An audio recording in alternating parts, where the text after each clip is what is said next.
बेतिया के नरकटियागंज में माह रमजान की अलविदा की नमाज जमा मस्जिद, शिवगंज मदीना मस्जिद, पुरानी बाजार बेलाल मस्जिद, ईदगाह मस्जिद, नंदपुर दिवलिया समेत अन्य मस्जिदों में अलविदा की नमाज अकीदमंदों ने अदा की। इसको लेकर पुलिस की भी चाक चौबंद व्यवस्था रही। नमाज को लेकर जमा मस्जिद के समीप भारी भीड़ उमड़ी रही। नमाज के अकीदमंदों ने मुल्क में अमन, शांति और भाईचारों को लेकर दुआएं मांगी। इमाम मौलाना तौकीर अहमद कासमी ने नमाज से पहले खिताब करते हुए कहा कि रमजान के पाक महीने में नमाज अदा करना फर्ज है। उन्होंने कहा कि पूरे एक माह तक माह रमजान का रोजा रोजेदारों को जरूर रखना चाहिए। मौलाना ने कहा कि माह रमजान रहमतें, बरकतें और मग़फ़िरत का महीना है। इसमें रोजेदार सच्चे मन के साथ यदि अपने गुनाहों की तौबा करता है तो अल्लाह माफ कर देता है। उन्होंने कहा कि इस 30 दिन के रोजा में अर्श से फर्श तक रहमतों की बारिश होती है। सभी लोगों की पूरी तरह से बुराई से बचनी चाहिए। सदका, फितरा और ज़कात की राशि को निकालकर गरीबों और जरूरतमंदों के बीच में वितरण करना चाहिए। इसका उद्देश्य है कि गरीब भी ईद की खुशियों में शामिल हो सके। देख सकते हैं आप हमारे वीडियो के माध्यम से।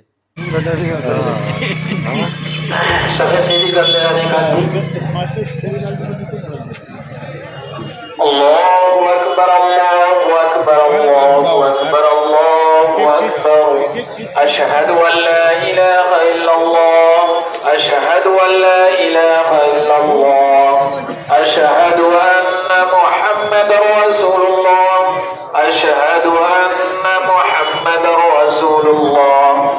हय्या अलस सलाह, हय्या अलस सलाह, हय्या अलल फलाह, हय्या अलल फलाह। قد قامت الصلاة، قد قامت الصلاة। الله أكبر، الله أكبر، لا إله إلا الله، الله أكبر।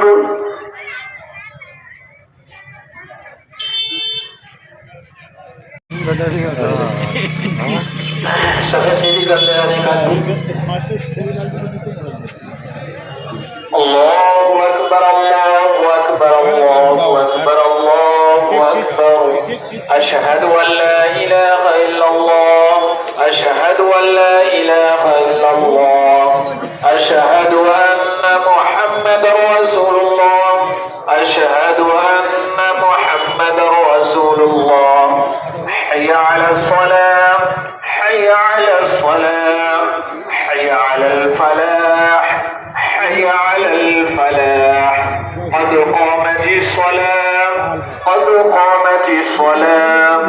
الله أكبر، الله أكبر، لا إله إلا الله،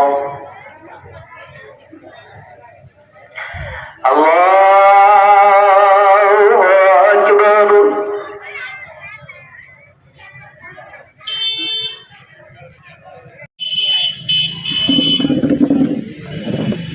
الله أكبر، الله أكبر।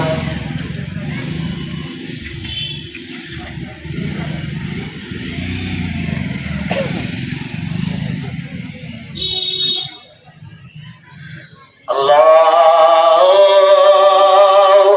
أكبر।